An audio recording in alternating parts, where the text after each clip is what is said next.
5, 4, 3, 2, 1. You are now rocking with the Homeboy Etiquette podcast. It's your main man over at the 5280Q, passing off to the Arc Reactor. Yo, this is Kevin the Raw representing Homeboy Etiquette here on YouTube. Also representing KMT Games and KMT Productions here on YouTube. We're going to pass it off to our special guest. Emmanuel Clinton Seals III, a.k.a. EC. Find me on Facebook. That's where you can find me. And I'm here for a guest visit. Y'all have heard me before, and here I am again. Returning visit for Emmanuel EC Seals. Also, shout out to him. This guy just took me on my first skydiving trip ever, dude. The most frightening shit I've ever done in my entire life, and this guy he just does shit like that all the time. Swing over the side of a cliff in some kind of rickety shit, he does that. Jump out of a plane, he does that. Get dropped off a cliff, he does that. Hang glide, does that. Yo, this is the guy right here for that type of shit, you know what I'm saying? He's that guy. You know what I mean? Alright, so bless you. Anyway, so I had a quick question before we get into the topic of the day so how does it feel to just be strapped to a man? He's just walking around with you strapped to his chest. You ever been with a man? He's like, you walking around with you strapped to your chest like, yo, Chad, look at my dildo. It was honestly super uncomfortable. It was actually very uncomfortable because, one, in the plane, it's like a small, tiny passenger jet that only fits, maybe 12 people in the cabinet. And so you're already backed up into this guy's crotch, right? That's jump. And then the plane takes off. And then everybody squishes into each other. So I'm backed into his crotch. And then this nigga backs into mine. And I'm just like, please dissociate. You know what I mean? I'm not here. I'm just on a regular flight, going to a regular place. And this is not happening. Yeah. And then the door opens and all that shit goes out the window, literally. But even before that, he says, okay, squeeze my legs together and sit on my lap so I can strap you in. You know what I mean? So I'm sitting on another man's lap. All right. I think I have the hot gay somewhere here, but I'm just going to do this. Fuck it. I'm sitting on another guy's lap as he's strapping me in and all type of stuff. So yeah, it was very severely uncomfortable. So to answer your question, yes, it was just uncomfortable. It was uncomfortable every step of the way, to be honest. There was no comfortable part about any of this. See, I told you I had it. I knew I had it. And that's where I'll step in and say, it is uncomfortable. It's a unique experience. You're nervous, you're anxious, there's a build-up, and then you do it, and then you feel like the Incredible Hulk, you feel like a superhero because you just faced death and you won, and it's like, damn, I just did that.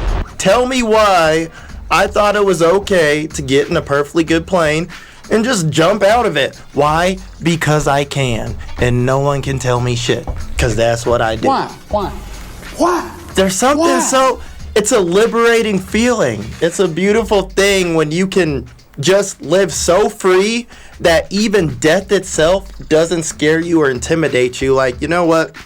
Whatever happens is gonna happen, but I'm gonna live my life and I ain't gonna be scared because that's what I do. It's a level of freedom and liberation that you can't put into words, you just gotta do it. Yeah. It's so much of a mental thing and mental warfare with your own mind, and we tell ourselves the things we can't do, or our brains are programmed for survival. So you're fighting your own instinct to say, hey, I'm going to do this in the name of fun, even though my brain's literally sitting here trying to tell you, don't do this, this could kill you, because that's what our brains are programmed to do, to keep you alive. And when you can push past that and push past that fear, it's an incredible feeling of liberation that you just can't put into words. It's special. Yeah, definitely, bro. So now, homeboys, homegirls, you got to ask yourself as you look in the mirror after you heard that great monologue, that great introduction from EC, that are you surviving or are you living? Mm-hmm. Are you in survival mode? You just trying to hold on to the bare necessities. The simple bare necessities. Or you like, man, there's so much shit out here in the world. There's so much money in the world. There's so much opportunity in the world. I'm gonna go for it all. You know what, man? Fuck it. Put it all on 23 black, baby. I'll earn that shit back. If I win, I'm rich. If I lose, I come back again and I'll play this game of motherfucking again. So, homeboys, ask yourself right now. You just out there in survival mode? Yeah. Or you really living? You living or existing? Gotta ask yourself. Okay, and so to answer your question, you threw me a curveball because I thought we had a topic and now we have a new topic. That was a good topic. So EC started. We can do whatever topics. All right? No, it's cool. Like, because this is actually something I have a lot to talk about. Because I hate to pull the race card, but as a black guy in America, there is jumping out of planes. Yeah. I mean, I've transcended. You know what I mean? I've transcended race as I've had a white man strapped to my asshole. I'm just saying. Pause. All right, but no, like when it really comes down to it, as a black dude, like, because a lot of black people go into the excuse of, we're operating in survival mode. That's why we make such bad decisions. And it's like, sure, there are a percentage of all people, even in this country, where even our homeless live better than people in third world countries actually trying to live. There is a level of survival mode that a lot of us have to deal with, right? So it wasn't really until like the last like 2 to 3 years where I basically identified, okay, like am I surviving or am I living, right? And so I know what survival mode feels like. I've lived out of my car. I've had to dumpster dive daily in order to be able to like find things to pawn or scrap so I can have enough money for gas and food in order to be able to get to the next day. I've slept on people's couches, like I've been homeless. I know what survival mode feels like. And because of that, like for example, when I bought this place, I made it a point, and just like when I was a kid, but like I made a point because I know what it was like even when I was a little kid and my parents were struggling. When the food just wasn't there because the money wasn't there. And even though it was like, you know, only like a day or 2 or 3, I remember those nights when it's just like, I'm just a little kid, I don't know what's going on, and I'm just like, Mom, I'm hungry. What can I eat? And then at best, it would be like, okay, well, we have bread. You know what I mean? We have bread. And sometimes it's just like, just go to sleep. Because if you go to sleep, you're not going to be hungry. You know what I mean? It's like the Waynes, when the Wayne siblings, it's like, when you go to sleep hungry, it's like, just put a little toothpaste over on your teeth and stuff like that. Oh, Jesus and then Christ. Wayne's like, look up, you're supposed to be the breadwinner, look up at his dad. It's like, yeesh. Yeah, literally, because like, and because of that, like, I've made it a vow to always have a full refrigerator, freezer, and pantry. Because like, it was such like a life-changing experience, or like a life-setting experience in my mindset, that I can never go back there again. Wait, do you remember sugar water? I never drank sugar water. Okay. I just drank water. Nigga, like people talk about like powdered milk. I didn't have milk. I put water in my cereal. What about sugar bread? No, we didn't have sugar. Sugar was too expensive. We just ate bread. We ate toast. We had a toaster and we had bread. So I ate toasted bread. And so I learned that I actually like slightly burnt toast because it had a little bit more flavor. I'm not kidding. I know you're not kidding. E, you got something to say with that? Hey man, and that should be the goal. It's not about survival, it's about thriving. But that's hard when you're put into a position of survival. When you're in survival mode, you just gotta do what you gotta do to make it to the next day. That's why it's important to start young. That's why having the whole family, having a man in your life, having that structure in your life can help you to be in a thriving mindset, not a surviving mindset. I'm doing some shit now. I hit home. Do tell. What do you mean hit home? How so? Do you want to go into detail or what's up? I mean, not going into too much. How are you feeling? It's like taking a person from survival, and I was like, I went from survival to working hard, thriving like a motherfucker, and being able to understand and being able to build up these muscles to put shit on my back and my goddamn shoulders, right? And then you put the shit on your back and your shoulders and shit, and you grab another person. It's like, hey, yo, look, I know you were survival. Yeah. Sorry, you said grab another person. I got you. Building this shit. Like, all right, cool. Got the roof over your head. You good? All right, got food in the fridge. You good? Got food on the stove. You good? Got warm jacket. What you need right now? I fucking got you, right? And then it's just like that person is so stuck in goddamn survival mode, and it's just like that point. I don't know what the fuck ever happened. They lose their goddamn mind and start just treating you like goddamn garbage and treating you like shit. Some shit like, motherfucker, I built this shit. I built this for you. I built this for you. I built this for you. I'm trying to build this better for you too. Just like, look, it's gonna start off here. We're gonna escalate. Cause baby, I'm a motherfucking hustler. I'm taking these chances with my head to the cloud, my feet on the ground, my middle finger to the judge. If the money don't fucking move, we gonna get from surviving to fucking thriving. It's gonna take work like that, and I'm willing to do the mule labor of the shit, the work, the stress of it all. But I just like need somebody to have my back. God, yeah, damn. Yeah, and then we can get into the particulars of that, because like that kind of goes into the specifics of what we're talking about here, because we're all three strapping young lads that have start to make things of ourselves, you know what I mean? And then like what I was saying, like about the full pantry and freezer, refrigerator and stuff, that actually started when I was younger, because when I was growing up, my family didn't have a lot of money. Of course they start to get into money, like my parents, they accumulate whatever, but I was always somebody who got hand-me-down clothes, or like we had to go to like clothes drives at churches, and then they would just give away clothes, and then those were the clothes that me and my little brother wore. And I would get made fun of every fucking day at school. Not just for how short I was, because I was also extra short. So that was number one target sign. Number two target sign was I was dressed like a homeless nigga. Like I would have to take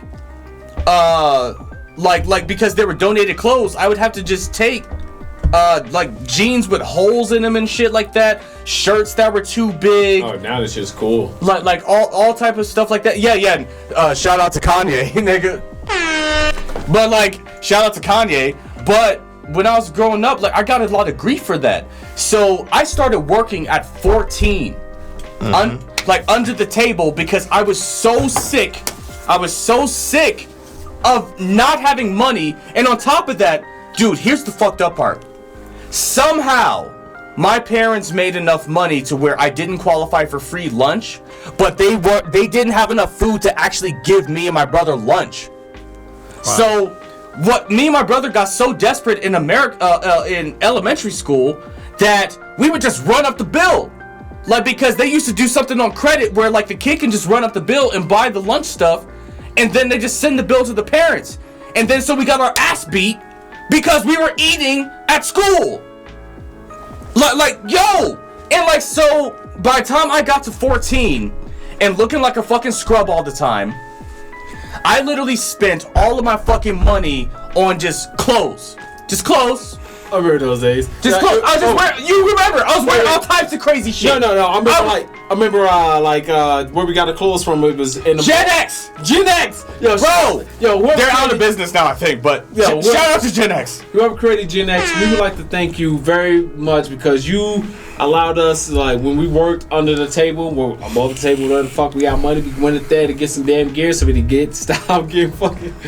Oh shit! But yeah. Yo, we got nice ass shit from there. Looking fresh. Look at this shit. Looking fresh. What was it like in Kansas? Well, no, you just brought up a memory for me personally.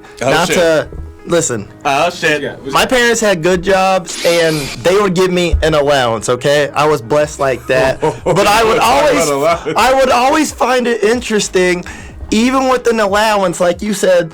These students on EBT and on like these lunch programs would have the burger, and then the chicken wings, and then the slushie, and then the hot chips, and then the Hershey's cookies and cream, and I'm like, fuck! How are you if this is what the assistance program is like, let me get some of that, because damn, y'all even better than me. Brother, you're giving me PTSD because I was so fucking upset. I'm like, bro, like, I've been to your house, and your house looks like the trap. And I knew this as a kid. And why the fuck can you eat at school and look better than me, and I ain't got shit? Party at the trap. What? Oh my god. People know how to work the system, dog. People know how to work the system, but apparently my parents did not, because like we were fucking hungry, dude. Like it got so bad that I had a friend, shout out to Dexter, I'm not gonna put your last name on stream or whatever. Hey, I know a Dexter. Like shout out to Dexter. We became friends in middle school and then into high school. And he saw that I was not eating for so long. He was a white kid. And he came from like he actually had like a very well-off family, right? And it's not any knock on them. Like it is like he had a single mom and stuff. Like they were divorced, whatever. And he literally saw my situation, and he just started asking, "Is like, do you want me to buy your lunch today?" And I'm just like, nah, like you don't have to do that. And then and then he literally just started buying me lunch every fucking day because he just had the extra money like that. And like, dude, like I can't, it's just like you said, the pride thing, dude. I cannot tell you how fucking small and emasculated and weak I felt every day because I could not even fucking get lunch. And I have to have this person who's now my friend buying me lunch because he has extra money to spare all the time to be able to buy me lunch. You know what my allowance was? Getting back to your point, my dad gave me and my brother $25 a month each. Wow. What the fuck are you gonna do with that? That's not even enough to buy school lunch daily. Oh, no, absolutely not. Okay. And so you know what I did with that? I saved my $25 a month, and then I would rent games from Blockbuster and Hollywood Video because I knew it wasn't enough to get me fucking food at school. So I figured my only other escape was video games. So I would just save all my money and be hungry unless Dexter decided to buy me lunch. And that's what I did, bro. And that's what can be so detrimental about survival mode. It's like you've had this in your life from a certain age and point since you could remember shit. So now let's say, like, let me ask you, say you were in survival mode and now you have the means to function and be a normal member of society, okay? How do you get out of that survival mode mindset, though? Because just because you have the resources and the means doesn't mean you know how to use it. And if no one teaches you, hey, just because you're not in survival mode anymore, you still have that seed inside of you. So I have this extra, let me splurge and spend it on bullshit instead of seeing what I can do to thrive instead of survive. That's not an easy thing to be in survival mode. And just because now you have money or means or access to have a mindset that's not in survival mode. So in y'all experiences, how could you get out of that survival? What did you do to be where you are now to get out of survival mode, basically? Me? I'm a, what they call an autodidact or autodidact, whatever the fuck it is. I love learning, I love reading, and I learned enough where the thing that probably changed my life about money was when in high school with Mr. Michael Watley. Is something teacher? Yeah, he's a teacher. So I took a business and personal finance. It was a class. It was elective. Like I saw my transcripts recently. I'm a 1.3. 1.3. Oh shit, bro! When I graduated, I was literally 1.8 because I was such a ditcher and like oh my god, dude! In high school. Wait. So Mr. Watley, shout out to you, Mr. Watley. So that class. That class really probably just changed my life. So after a point in a while, I understood money. I was like, oh shit. It's like saving, budgeting, how the market works, some shit like that. And then that was just really my first introduction to it. And then as the years go by, I started buying, I'm a book reader like a mud. I read books in the library like a mud. And I knew if anything I needed to learn, go to a book. Or when Wikipedia came out. So shout out to Julian Assange. No, you're good.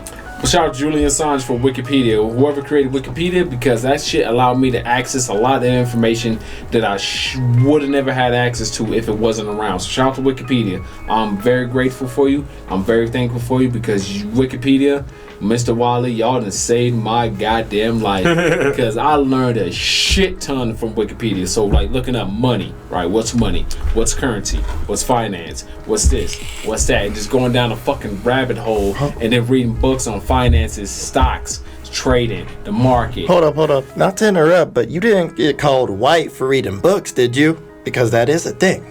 I had some white girl from Texas call me a Colorado black boy, like something like that. I took her on a date. She's like, "Oh, you one of those Colorado like white boys, white boy, black boys, or some shit." She thought I was just like a hood nigga or some shit like that. Like, no, my dick is big. I could fuck the shit out of you and all stuff like that. But like, motherfucker, yes, I'm educated. Don't get me wrong. Like, when I was in Detroit, my family in Detroit is educated, college educated. My grandmother educated, and shit, nigga, like. My grandmother taught me how to read, motherfucking shit. I had to let that woman know her work carried on. Like, your grandson has read a shit ton of books and is a very well-educated man. I mean, any girl that came up to him was thinking, you know. Oh, yeah. And then, bullshit. and then Is the myth she true? was thinking that his dick was.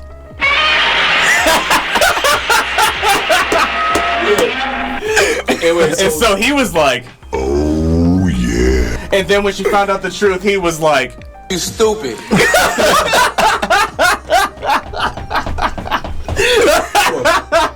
Is the myth true? the myth true? Oh, yeah. Mr. Giant Black Man, is your cook gigantica? It is gigantic. Look, I'm also very smart. I mean, very well educated. Like, I read a shit ton of books, and it's just like, I read a lot of fucking books, and then audio books come out too. Shit. Yo. I learned about investing from books, trading from books. I made a good amount of money from trading, investing, paid off some debt. I'm still hesitant on Bitcoin, even though they want me to get into that. I'm hesitant on that. I'm hesitant on anything to do with currency. So. He showed me some of the percentages of money he's made, and he's definitely doing his due diligence. I am too. You got to get into it at some point before it's too late. I'm glad for you guys. I'm sticking with my stock market. I got Lord. And you can stick with the stock market, but why not just investigate crypto? I'm not telling you to give up your stocks. You like to read? I can send you a 200-page book on how to trade crypto. Diversify. Send me the book, but I still don't trust crypto. I'm gonna send you the book. And people didn't trust the internet in the 90s, and look where that went. Yeah, I don't trust crypto because all you gotta do is just take the dollar and just be like, yeah, we don't accept cash no more. It's just all debit card. Boom, digital. Well, when I cash app you, that's pretty much what crypto But is. you turn the crypto from crypto to a fucking dollar. Well, but crypto is actually more of a stable currency than the dollar. Yeah, the dollar is fucked right now. There's no inflation with crypto. It's actually more stable than actual currency. I forgot what where I heard this from, but I heard recently, like in the past week or so, that we've printed more money.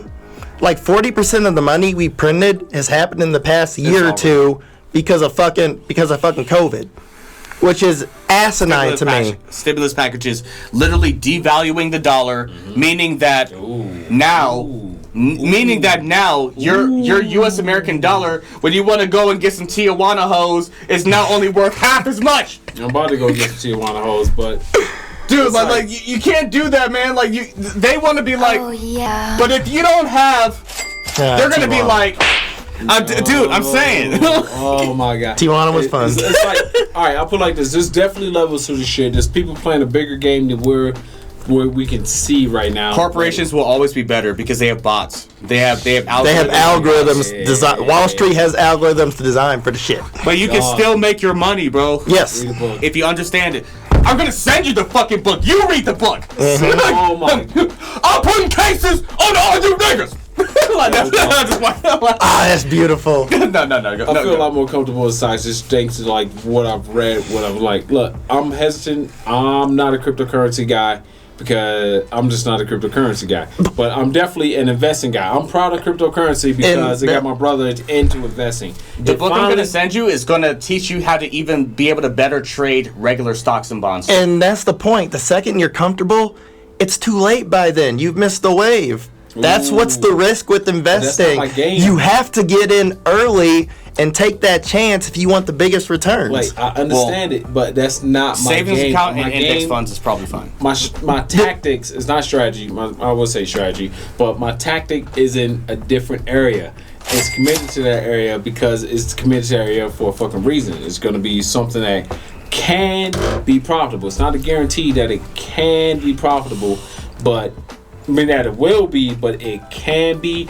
And I'm putting my eggs in that basket, and I'm watching that basket. And maybe it's time to adjust your tactics. Yep. All right. You stupid. Scared money don't make no money. It's not scared money. Scared money don't make no money. Well, like, money. honestly, it's smarter to put your savings account into an index fund if you're talking about interest than it is to keep it in the bank, but there's always that risk that the entire stock market will fall apart. So technically, he is taking the risk. It's just less of a risk than us. We are due for the stock market's been going like this for like Crash, baby. We are due for Dude, but you'll lose your money. Crash. I'm not losing shit. You said you're invested. I'm gonna come back. I have stocks too. If it crashes, I get to buy it cheaper now. And you could buy cheap crypto, a new asset class. Dude, 30 cents per share? Industrial revolution. There's something called H-bar that nigga. I need the market to crash. Hold on. Crash, baby. Crash. Nigga. Everybody pull your money out of the market just so I can buy this shit cheap. Just so I can buy it cheaper. Look, I could so I can buy it listen. cheaper. It's not something that I'm gonna willing to bet off that's gonna pay off in like Bro! It's gonna Dude, pay off in about like right before 5 you 10 got years. here, he told me to put some money into the H-bar. single coin. I used my Hedera knowledge. hash graph. H-bar. I used my knowledge to be able to mark the charts to see, is this a good time to buy? I bought into them. In the last 30 minutes, I literally just made $50. All right, In 30 minutes. do me a favor. So clip this part right here where we start talking about this, and this will be a separate clip. But also at the same time, I got my bet. Bro! I got my bet. Technically, it says I just made $100. I miscalculated. Good. It says plus $100. That's cute. Oh my god. Look, I can show y'all better than I can tell y'all. Just watch my portfolio grow. $700 on a trade. I never invested enough to be able to do that. Dog. Like, I was always super careful about it. But I've lost $4,000 on massive stupid trades all at the same time. Don't get me wrong, I lost $6,000, but I mean $6,000 because it was just plus $100. I didn't play it right, but that's different. But it's like I'm still playing that same thing. I have to take my losses, and I'm recouping them up again.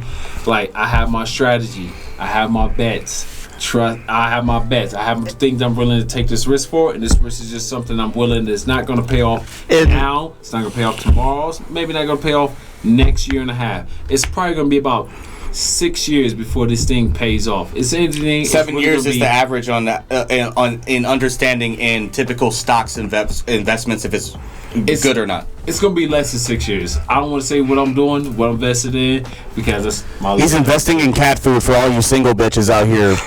Oh yeah, I should invest in it because somebody's about to be joining. Invest in cat food and dog food. There's about to be a lot of lonely hoes out here. Oh damn, you missed that joke.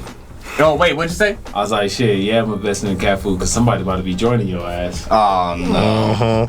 Wow. Hey, listen, I'm not. Hey, You ain't got the answers, man. You ain't got the answers.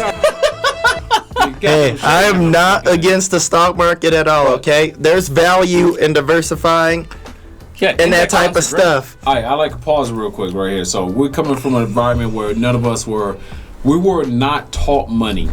We weren't taught anything about money. Sure the fuck wasn't. Right. The fuck? So we went from an environment to where we're 30 now. We're 30, 31. 28. 28. No, And then yeah. Yeah, I'm So sorry. he's gotta leg up on Don't us. put that 30 number on me. Yeah, I he's ain't got a 30 leg yet. up on us right now. He's investing when I should've. Yeah. If I started investing at his age, I'd be a millionaire right now, nigga. Don't you envy somebody Bruh. else because they have an age? No, I'm saying that if I was 28, I like hate that statement. rewind the clock. I was 28 and I started investing then, I would dead ass be a millionaire right now. I don't like that statement. It's a If fact. I would've did it, I don't care. I don't give didn't a shit even about have a time. concept like. Like, all right, look, I finally learned not to give a fuck about time. I look at time now. It's like, look, you all you are is just a measurement. You might as well just be a fucking ruler, just trying to measure the length of a table when it comes out of time. I look at time now. I'm like, I don't give a shit about you. I mean, look, they pay me by the hour or something like that, but otherwise than that, time, I don't really care about you. You're really non-existent to life at this point. When I kick the bucket, we kick the bucket. It's not going to be based off of time. It's going to be based off of when your body just says, all right, dog, we calling it quits. Knees is done. Thighs is done. Stomach is done. We calling it a wrap. And I absolutely agree with that, because time is an illusion in the sense that you're where you're supposed to be. Time is destructive in the sense that, and I'm guilty of this like many people are, we feel like that at a certain age, we're supposed to be at a certain point. And it's not the case. And that's why comparing yourself to others is so destructive. It gives you this false sense that, hey, I'm better than this person, I'm better off than them, so it gives you this false sense of feeling, superior, whereas on the other foot, this person's a millionaire by 28, and I'm not, and I feel inadequate, and no. Where your walk is exactly where you're supposed to be, so I'm with you when it comes to time. That's one of the things I figured out in the past year, that you're where you're supposed to be. There's a Latin phrase, it's called amore fati. It's called love of fate. Love of fate. Amore meaning love, fate, fati, fate. Okay. So you're right where you're supposed to be. And that's actually one of the things I've been reading about as I'm studying the mind, is that one of the healthiest things you can do is to respect your journey, not just respect the climb on the mountain, not just getting to the top, meaning respect the process you're taking to get to where you want to be. Maybe you haven't reached your goal, but if your happiness is based off that goal, you won't be happy, because there's so much shit you have to go through to get to that goal, that like when you go on a trip, and say you take a road trip, you have a destination in mind, but if you don't stop and enjoy that journey and the pit stops along the way, you're going to miss out on so many of the lessons and so much of the value that is the journey itself to get to where you want to be. And one of the healthiest things that you can do for your state of mind and adrenaline and feeling fulfilled is to respect the process along the way.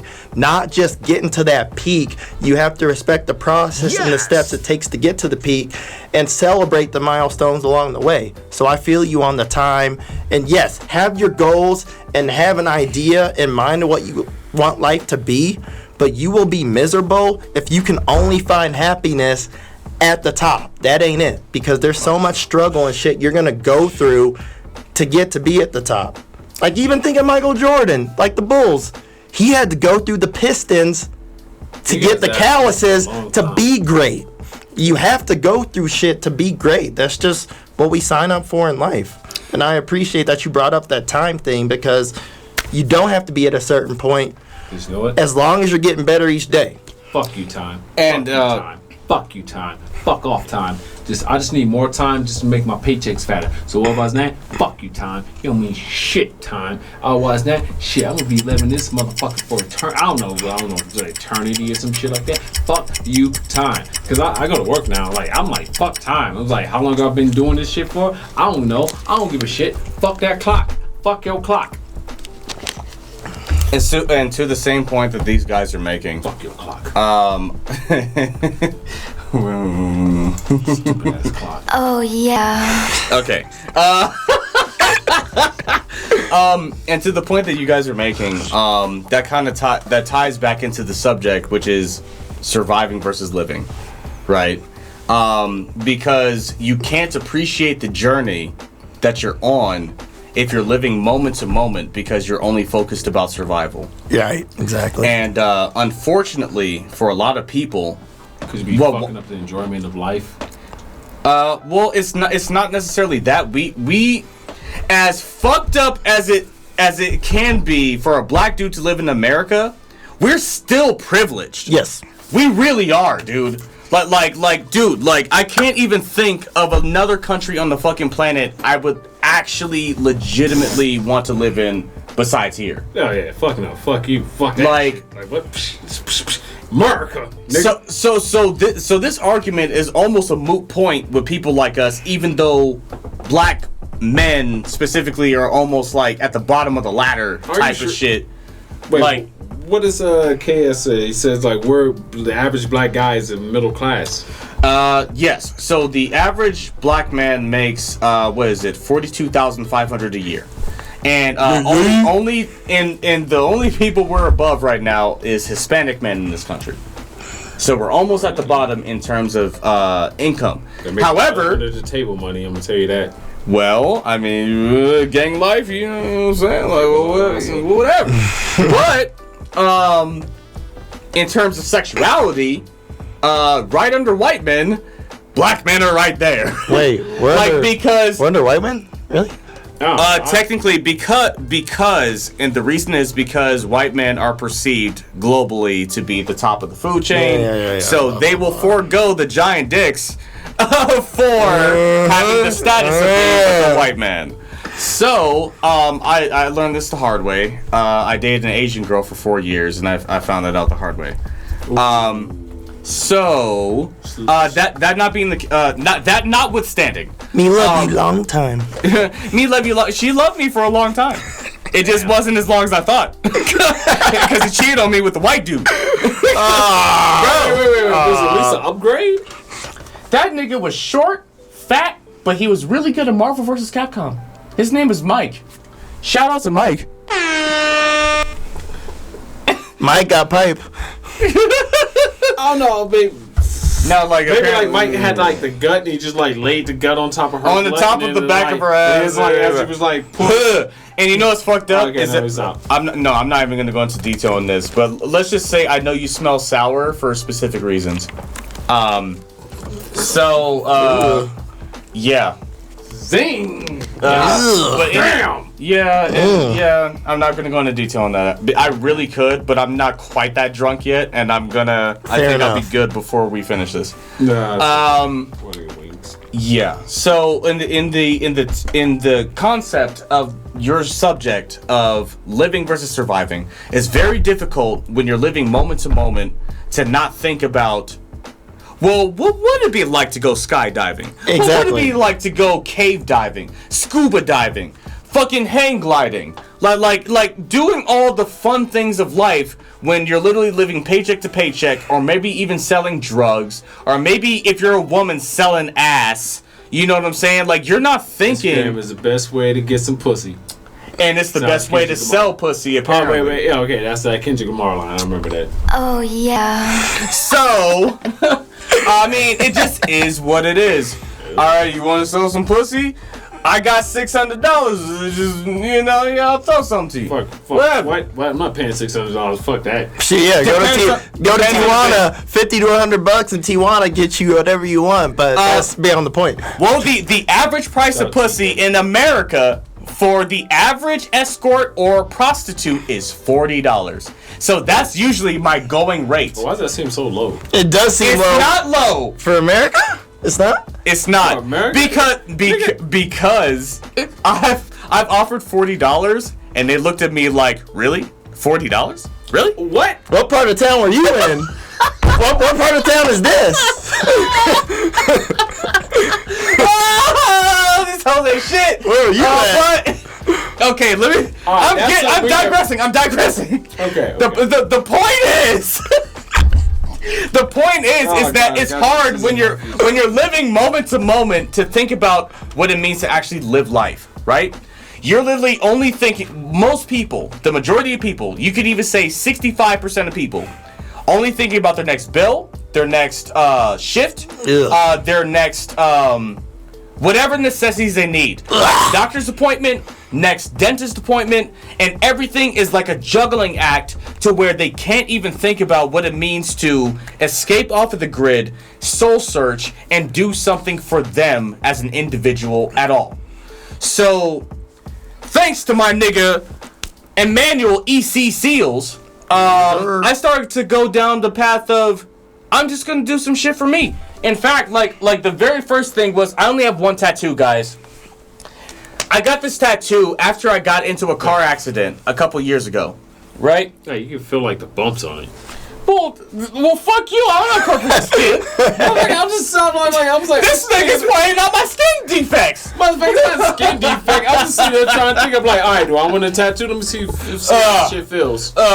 You bumpy, pimple-faced ass bitch. That's what you said to yourself. I did not say that to you at all. I'm playing. I'm giving you a hard time. Right. But no, like the point is that like with most people acting impulsively, and I think we can agree that the majority of crimes are caused by theft. Yo, right? I got an impulsive crime because I just moved into a new apartment. Me and my girl, and she hit something and her brake line ended up getting damaged where it blade out, so the brakes were working.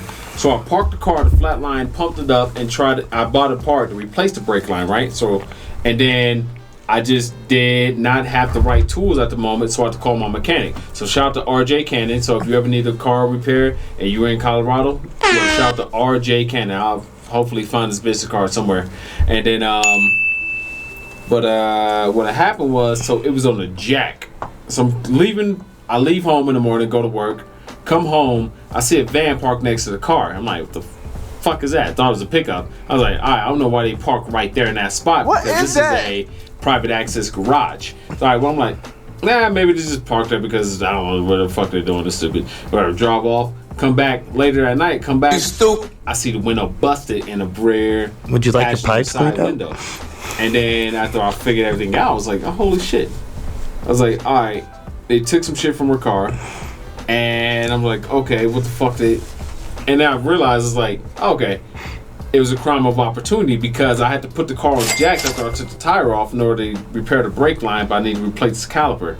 I don't know, it's a long ass story. But basically, crime of opportunity happened. They got into the building by following somebody else in, and it was just this homeless drug couple, and it just looked like the car was there abandoned. The car looked abandoned, and it was a crime of opportunity. And I had to later that night, as they parked in that garage again, I had to like tap out a little pistol on the door with a flashlight. Tap, tap, tap, tap, tap, tap. It's like, all right, y'all see what I got? You see what's happening here? Some of these y'all just get the fuck out. And so what'd you learn from that story, though?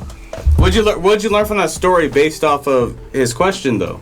Crime of opportunity was the car was on jacks, and they thought it was abandoned, and they decided to break into the car. And like, so basically, like, do you agree that I think me personally, Short-term and you thinking? guys get like, I think it's because of poverty, lack of money, scarcity mindset. Scarcity. That's the word. Thank you. Scarcity. Thank you.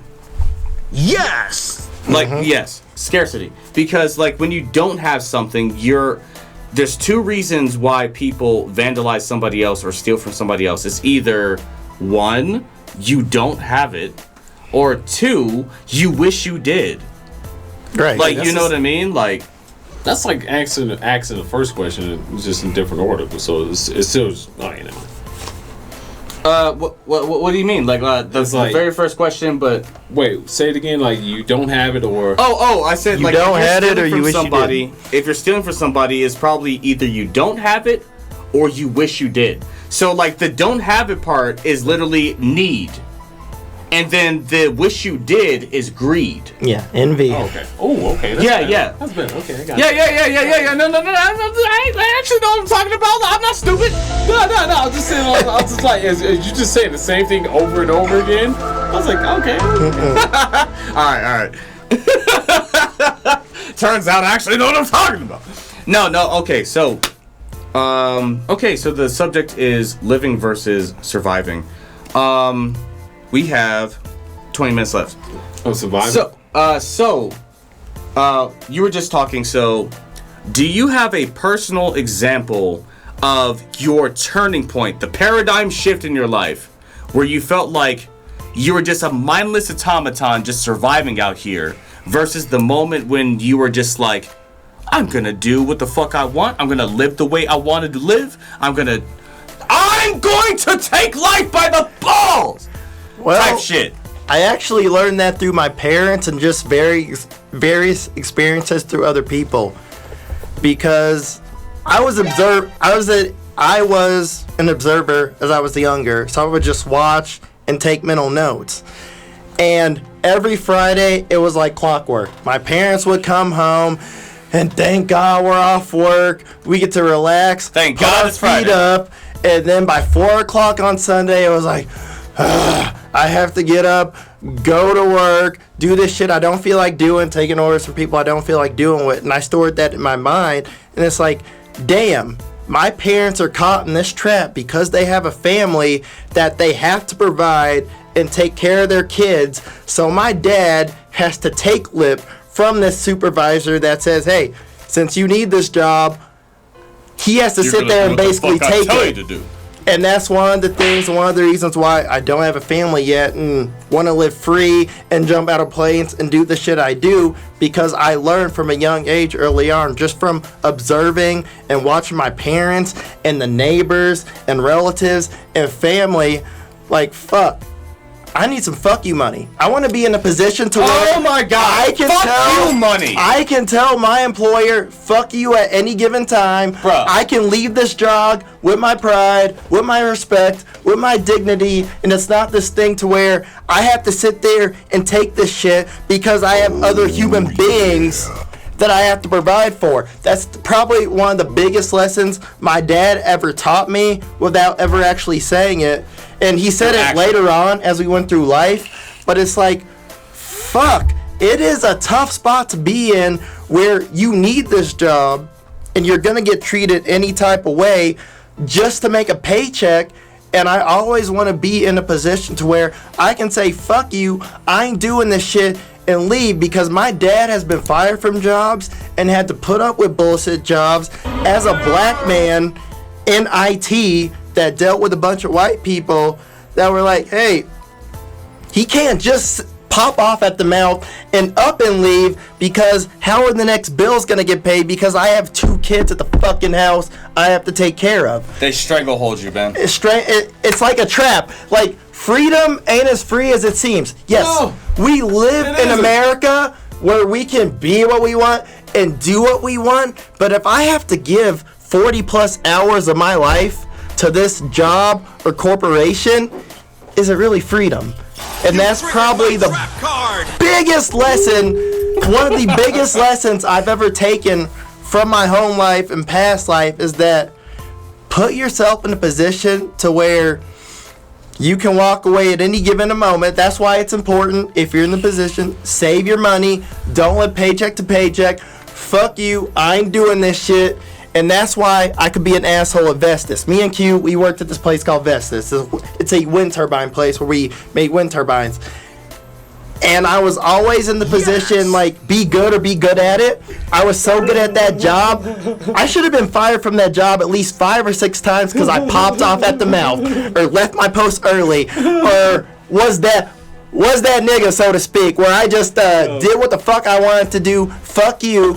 And the supervisor even told me, hey, you're such a good worker, I'm not going to fire you because we need you. And it was a powerful position to be in. It's like, yo, damn, I don't need this job. I can walk off anytime I want, but fuck. It's a, what? I remember one time, it was Carl was supervisor. I walked in to work late. Carl's like, Mark is late. And I was like, none of you bitches exist until I get here. I said that shit, and then nobody had shit to say. Like, and that's the difference between surviving and thriving. Surviving is you have to have this job. Yeah, thriving is I'm using this job to better myself, but I have no problem saying fuck you at any time because I don't need this job. I can walk away at any time. That's a different type of liberation and freedom that more of our people need to strive to get to. It's a different type of level to not live paycheck to paycheck and to be able... I've never had a job where I couldn't walk away at any given time. I want y'all, this is better than me, but I don't need y'all. And that's one of the biggest things I took from my parents and my previous, and my being younger and just observing people, like, they work here because they have to have this. No, let me make sure I'm in a position to where I'm using this to better me, but if I lost it at any given moment, I'm good. EC and Q want to be in a position where they can tell their boss, Shut the fuck up. Know your fucking place. Trash. nigga. I want to tell my boss that, like, look. Like, if anything I learned as a kid, like, work, you make money. But work also builds character. And two, I like my work because... Put your hand in your chest. I like work because it just gives me something to do with my time, and it also gives me, I get to talk to different people. I get to, like, the people I work with, I like. If I didn't like anybody I work with, I'm like, fuck this shit, I'm out. Yeah, we wouldn't be friends if that were the case. Oh yeah, like shit, like fuck no. I'm in working with E sitting there. We had engineers coming in and everything like that, but we know the work, we know the process, and I'm threatening to throw a fucking shovel at a goddamn engineer from India. Mm-hmm. Nothing against Indians. That's why I love Vestas. I've never been able to tell so many white people off and not even get in trouble for it. It was an incredible feeling. Like, damn, I know what the fuck I'm doing. You don't. Leave me alone. Let me do this shit. You got a problem? Let me go. I'm your best worker. I don't care. I remember just sitting there yelling, who the fuck designed this shit? What dumbass decided to do this shit right here? Who the fuck decided this was the perfect thing to do right here? Are you fucking retarded? Where's dumbass at? And he's like, the other guy just sitting there, just start moving away from the corner. Yo. If you have to have a job you don't like, that's not freedom. That's jail's cousin, okay? That shit ain't cool. That is jail's cousin. If you're donating precious hours of your life doing shit you don't want to do for somebody, that's not freedom. That is jail. Don't get it twisted. Indentured servitude is the same thing that they did to the slaves in something called sharecropping, where the slaves were supposedly free, but they got to come back to master's fucking plantation and get paid pennies on the dollar for being slaves anyway. Right. You know what I'm saying? Yeah. So I got a question about that. Like, also, it's like blade towards certain fucking wild situation. It's like, if you're able to provide that wall against that environment where that other person could grow in that shit like that, it's like, yo, you don't got to worry about it because somebody else is taking care of it. And then after a while, it's like, shit. And they just start being a fucking asshole. Alright, never mind, that got personal. Yeah, he got PTSD with that one. Okay, so I got PTSD with that bullshit. Like, it's never happening again. I'm never doing that shit again. After this, I'm never doing this shit again. Well, we got 5 minutes left, so there's two ways that this can go. That went quick. Yeah, like we're almost there. Oh yeah, we're going to get beer and wings after this shit. Oh hell yeah, I'm hungry. That's why I presented this the way I did, because there's 2 ways it can go. Either we can do closing statements, or I can use the surviving versus fear mindset to women. Ooh. Are you with this woman because you have one-itis and you want to survive with this one family that you think you can get? What's wrong with that? Or are you willing to live and risk never finding her, but you feel more fulfilled as a man because you just fuck mad hoes? Oh yeah. I'm just asking. You sure we can cover that in 5 minutes, bro? Alright. No, that's why this is the crossroads. We can have closing thoughts on surviving versus living. Or if we want to go OT, we can put some on Patreon. We don't have to do it. Because you guys gotta go to the gym. I gotta have coming through here in just a little bit. So I'm leaving that up to you guys right now. I mean, that's y'all podcast. I'm not even gonna vote. Like, what do you guys want? What do you guys want? What do you guys want? Vote counts like mine. All right, so I'll say. What do you guys want? I'm not even voting. It's between you two. I mean, but the surviving and thriving thing can't bleed into that. It's like surviving. It's like what Kevin Samuels said. It's like we're better together than we are apart. Otherwise, that like me by myself. I'm fine by myself. That's survival. I'm fine working by myself. Like, think I'm moving up. I finally figured out the thing I wanted to major in that I really have an interest in, what I want to major in, and I can see where my future's going with that. But at the same time, it's like having a partner in this shit is like having a battery in your back, and it's fucking nice. But when that damn battery just sitting there doesn't like its goddamn casing or some shit, it's like, you know what? It's not a battery. Right. I'm like, I don't know, man. That same relationship that you have under a vampire. That same relationship you have in survival mode can be the very thing that keeps you in survival mode. Exactly. Yep. Because that's why I called it one-itis. Yep. Is because you think you're acting in a way as though they're not replaceable. I don't want to have to. Like, why do I gotta have to get to this point to where I'm replaceable? Like, motherfucker, it's like the shit that we were told to do. Is like, as a man, you provide, you profess, you protect, right? Cool. I can't protect a stupid ass car from some homeless motherfuckers getting into the parking garage and breaking a goddamn window. That's outside of my goddamn sphere of influence. But I can make sure you're alright. Bills are paid, roof over the head, food in the fridge. But that's the thing. Thriving, being in a thrival mindset will teach you, let me not make this baby when I can't be in a position to support it. Because a lot of people in survival mode, seeing what they've seen, they fall in lust, and next you know, they have a kid, and now, damn, the survival mode repeats itself. They're stuck in that cycle. They're stuck in that cycle. Fuck that. Oh my god. That shit No, and then also to his point, like, the reason why I said it that way is because, like, and call it a vampire is because, like, dude, survival is like, am I gonna have a family by a certain time? I have a woman here. She'll do. She'll do. I guess I can put up with her nagging. I guess I can put up with her gaining weight. I guess I can put up with her disrespecting me. I guess I can put up with her not sucking my dick when I tell her to. I guess I can put up with that shit. One-itis.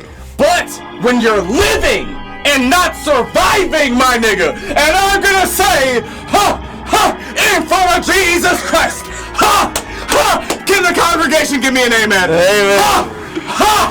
When you have a woman who's really down for you, when you're living your life the way that you, Brother Marquise, wants to live it, the way that you want to live it. Mm-hmm. Do you think that you'll be asking for anything, my dude? Yeah. When you're thriving, when you're thriving, you're on your shit, your maximum level fit, when you're thriving, you don't settle for shit just because it's there. You don't sacrifice.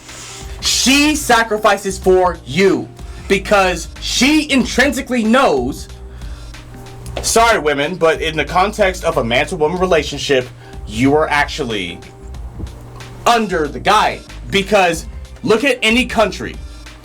You cannot have anything without protection. And your weak ass ain't gonna get up at 3 a.m. when there's a bump in the night to go fight this nigga square up at the door. Shut up! That's his job. The fuck?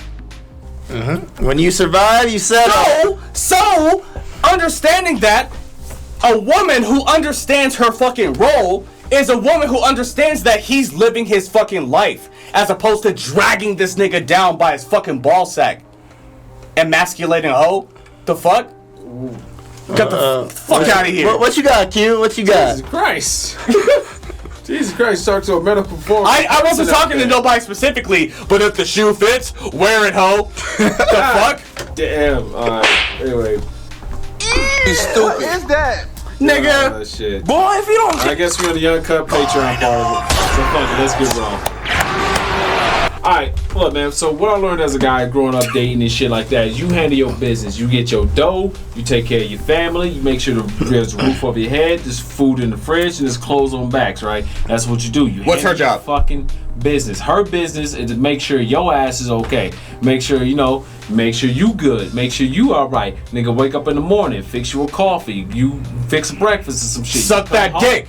Nigga, make sure, god damn, like, nigga, the world is beating on my ass. If you're in survival mode, can you even afford coffee? Can you even afford how much it's gonna cost? No, I don't plan on being in survival mode. I plan on always just hustling and living. I'm not planning on just fucking just basic survival and shit, motherfucker. It's like each job I ever had, increase. But that's the point. We know this to the motherfuckers out there in survival mode who don't know a way out. What you gotta say to them? They ain't drinking coffee. I promise you that. They ain't drinking Folgers.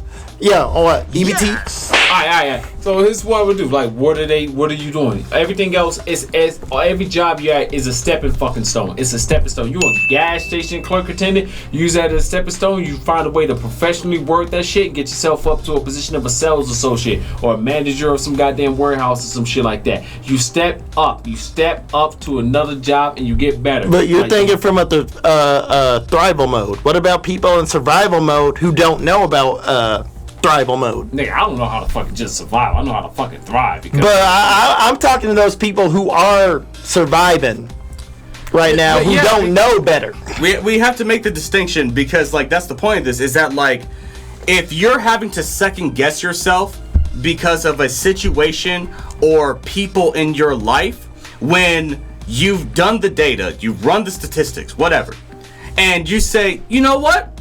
I think it would be good for me to leave the country.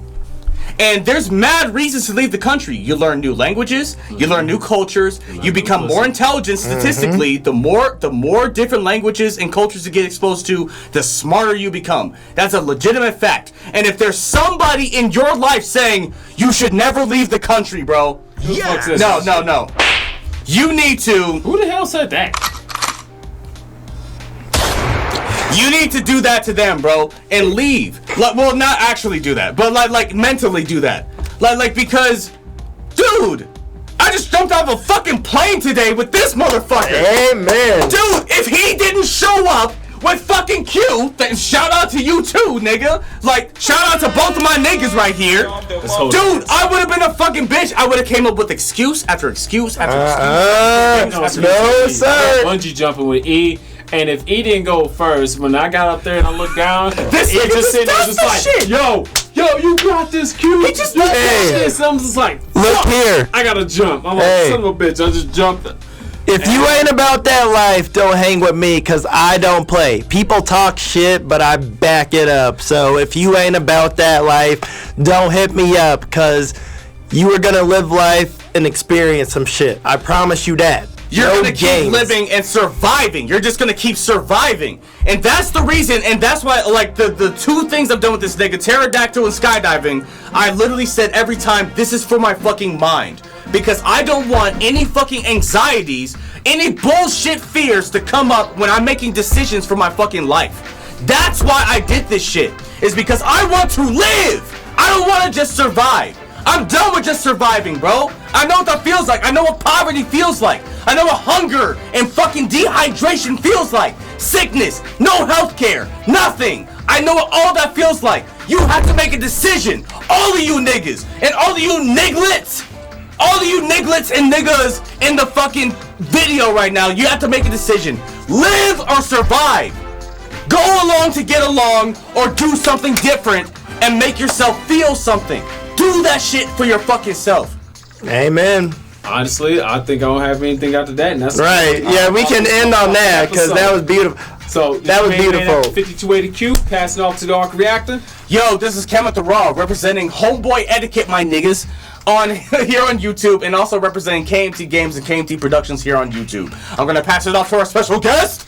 This is Emmanuel Clinton Seals, aka EC, and I represent living your best fucking life. If you're not doing that, you're fucking up.